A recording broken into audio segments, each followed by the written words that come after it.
ابھی قاری عبدالباطل فیض آبادی صاحب جو بڑے اچھے انداز میں آپ کو سنا رہے تھے، میں بھی یہ سوچ رہا تھا کہ رحمت دو عالم کا جانثار ہو جائے، بھیک مانگنے والا تاجدار ہو جائے، اور گر اشارہ ہو جائے دوسری بھی انگلی کا۔ باطل صاحب ہمارے چچا ہے جو کہ بڑے سینئر ہیں، بھائی میں بالکل نہیں کہہ سکتا، میں تمام شعراء کو آج تک بھائی کہہ رہا ہوں، لیکن باطل صاحب میرے چچا ہے، اس میں کوئی شک نہیں ہے۔ اس شعر بتا چاہتا ہوں کہ رحمت دو عالم کا جانثار ہو جائے، بھیک مانگنے والا تاجدار ہو جائے، اور گر اشارہ کر دے دوسری بھی انگلی کا، ارے چاند ایک لمحے میں 2 سے 4 ہو جائے۔ بڑے اچھے انداز میں پڑھ رہے تھے میرے دوستوں، آپ حضرات کسی طرح سے بیٹھے ہیں، بڑے اچھے شاعر ہیں۔ میں آپ کے لیے دعا کرتا ہوں کہ اللہ خوشی دینا کبھی ماتم نہ دینا، خوشی دینا کبھی ماتم نہ دینا، خدایا ان کو کوئی غم نہ دینا، مسرت شادمانی مسکراہٹ انہیں زیادہ ہی دینا، کم نہ دینا۔ بڑے اچھے سامعین ہیں۔ دیکھیے شروع ہو کر یہ معاملہ تھا کہ بارش ہو رہی ہے، پھر بند، یہ معاملہ شروع سے تھا۔ اب لوگ یہ کہہ رہے تھے کہ ایسا نہیں، حاجی اشرف صاحب کہہ رہے تھے کہ یہ بارش کے اندر نہ ہو جائے، تب میں نے حاجی اشرف صاحب سے کہا تھا اور اسلم بھائی سے، ان کے رفقاؤں سے اور منتظمین نے جلسہ سے کہ انشاءاللہ عاشق رسول جب یہ بیٹھ گئے ہیں محفل کے اندر تو گھبرائیے مت، لاکھ بارش کا پتھر بھی گرے تو یہاں سے چلیں گے نہیں۔ تب میں نے یہ کہا تھا کہ آ جاؤ اے بارش جس طرح سے آنا ہے، ارے محفل میں جو بیٹھے ہیں آقا کا دیوانہ ہے، اور سرکار کی محفل سے محفل میں جو بیٹھے ہیں آقا کا دیوانہ ہے، اور بس زیادہ کہنے سے دوبارہ یاد بھی نہیں ہو جائے، دیکھیں گے کہ آ جاؤ کا بہانہ ہے۔ ماشاء اللہ بڑے اچھے انداز میں آپ کو یہ چاہتا ہوں کہ آپ مسکراتے رہیں۔ حضرت قاری منتظر صاحب امام و خطیب شاہی مسجد جے پور سے تشریف لے کے آئے، پورا ATM کے ساتھ آئے۔ محبوب صاحب لدھیانہ سے تشریف لائے ہیں اور ATM کے ساتھ تشریف لائے ہیں۔ پہلے اب میں یہ چاہتا ہوں کہ جناب حضرت مولانا عبداللہ صاحب معروفی جو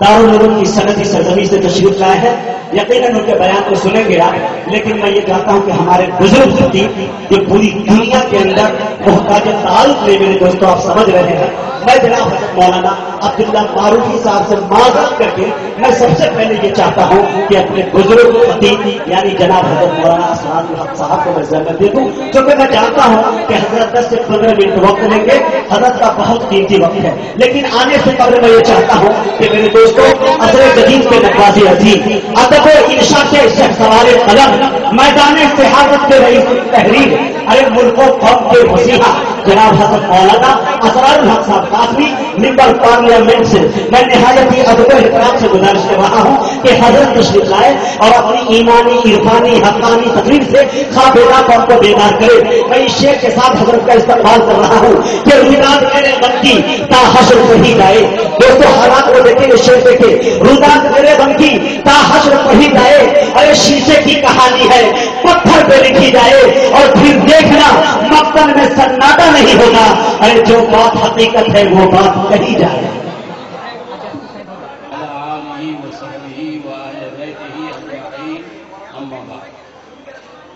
أعوذ بالله من الشيطان الرجيم بسم الله الرحمن الرحيم يا أيها الرسول بلغ ما أنزل إليك من ربك فإن لم تفعل فما بلغت رسالته والله يعصمك من الناس صدق الله العظيم۔ محترم صدر اجلاس، حضرات علماء کرام، معزز سامعین، اب تک آپ نے اپنی اس مجلس میں آقا نامدار حضرت محمد رسول اللہ صلی اللہ تعالی علیہ وسلم کی زندگی کے بارے میں منظوم سیرت پاک سنا، آپ کی زندگی کے مختلف پہلو آپ کے سامنے آئے اور آپ نے مختلف اشعار پر اپنے جن جذبات کا اظہار کیا، وہ اس بات کی علامت ہے کہ نبی کریم صلی اللہ علیہ وسلم کی سنتوں کو، ان کے طریقے زندگی کو، ان کے احکامات کو پورے عالم انسانیت کی رہنمائی کے لیے ان کے تمام اعمال، افعال اور اقوال کو دنیا انسانیت کے فلاح اور بہبود کے لیے، ان کے تمام نظریات کو پوری دنیا انسانیت کو امن اور انصاف سے سرشار کرنے کے لیے ان کے طریقے زندگی سے آپ اسی انداز سے محبت کر رہے ہیں جس انداز سے آپ اس کی ذات سے محبت کر رہے ہیں۔ جو جان مانگو تو جان دیں گے، جو مال مانگو تو مال دیں گے، مگر نہ ہم سے ہو سکے گا کہ نبی کا جواب۔ اس لیے اس وقت جو میری پہلی تقریر ہوئی ہے، تقریر تو ہمارے علماء کرام کے حوالے ہے، 15 منٹ کا وقت اس کو دیا گیا ہے، میں اس کو تقریر بھی نہیں کر سکتا، لیکن میں آپ کو اس حوالے سے آپ کو یہ بتانا چاہتا ہوں کہ آج کی مجلس اس اعتبار سے بہت اہم ہے کہ تحفظ سنت کا عنوان لے کر آپ بیٹھے اپنی زندگی کا محاسبہ اپنی زندگی کے کردار کو سامنے رکھ کے سوالات قائم کرو۔ اللہ تعالیٰ نے اپنے نبی سے کہا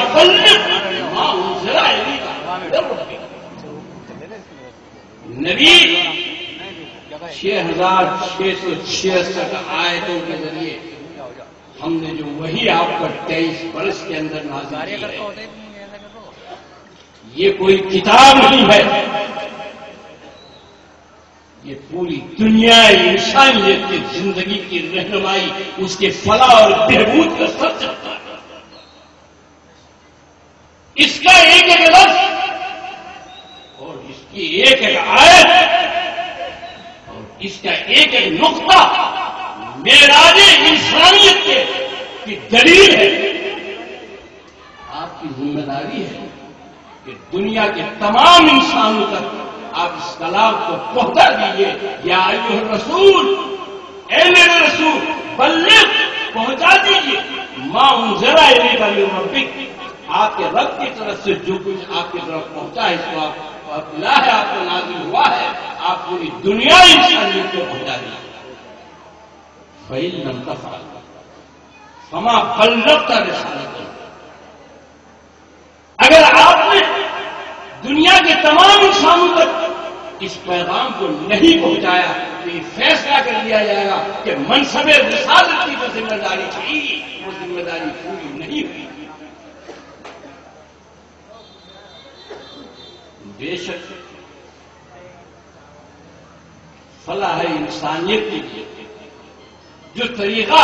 اور جو چیزیں بنیادی طور پر اس میں شامل ہے، اس میں امر بالمعروف بھی ہے اور نہیں عن المنکر بھی۔ ظلم اور شرک اللہ کبھی معاف نہیں کرے گا، اس لیے اس دنیا سے ظالمانہ اور مشرکانہ نظام کو ختم کر کے موحدانہ اور منصفانہ نظام کو قائم کرنا آپ کی ذمہ داری ہے۔ آپ اگر امر بالمعروف اور نہیں عن المنکر کے لیے کھڑا ہوں گے تو بڑی بڑی سازشیں ہوں گی، دنیا کی قومیں آپ کے خلاف کھڑی ہوں گی، آپ کے خلاف ہر طرح کی طاقت آزمائی ہوگی، طرح طرح کی مشکلات کھڑی کی جائیں گی۔ آپ گھبرانا نہیں، آپ اپنے مشن پر چلتے رہنا۔ واللہ یعصمک من الناس، انسانوں کی طرف سے جو سازشیں ہوں گی اور جو چیلنج ہوں گے اس کو بچانے والے ہم آپ کی حفاظت کریں۔ نبی کریم صلی اللہ علیہ وسلم نے 23 سال تک اس ذمہ داری کو پوری کی، وہی ان کی سنت۔ حجۃ الوداع جو آپ کا پہلا اور آخری حج ہے، وہ حج جس میں 1,24,000 صحابہ آپ کے سامنے بیٹھے ہوئے ہیں، آپ نے اس پورے مجمع سے کہا بتاؤ اللہ تعالیٰ نے جو امانت میرے پاس بھیجی، اللہ تعالیٰ نے جو آیتیں میرے اوپر اتاری، ان آیتوں کو میں نے پہنچایا یا نہیں پہنچایا؟ گواہی 1,24,000 صحابہ نے بیک آواز سے کہا کہ ہم اس کی گواہی دیتے ہیں کہ پوری دیانت کے ساتھ پوری قوت کے ساتھ آپ نے اس پیغام کو پہنچایا ہے. آپ نے کہا اللہ گواہ ہے کہ جو ذمہ داری آپ نے مجھ کو دی تھی وہ ذمہ داری میں نے پوری کی ہے. تو کذالک جعلناکم امة وسطا لتکونوا شہداء علی الناس ویکون الرسول علیکم شہیدا. نبی نے گواہی دی تھی، اب وہ چلے گئے، اب اس نبی کی اس امت کو یہ گواہی دینی ہے. اگر آج دنیا میں 150 کروڑ 600 کروڑ انسان 700 کروڑ بلکہ 700 کروڑ انسان جو اس وقت ہے 2011 کا جو سنسد پوری دنیا میں ہوا ہے اس کے اعتبار سے آج پوری دنیا میں اسے 700 کروڑ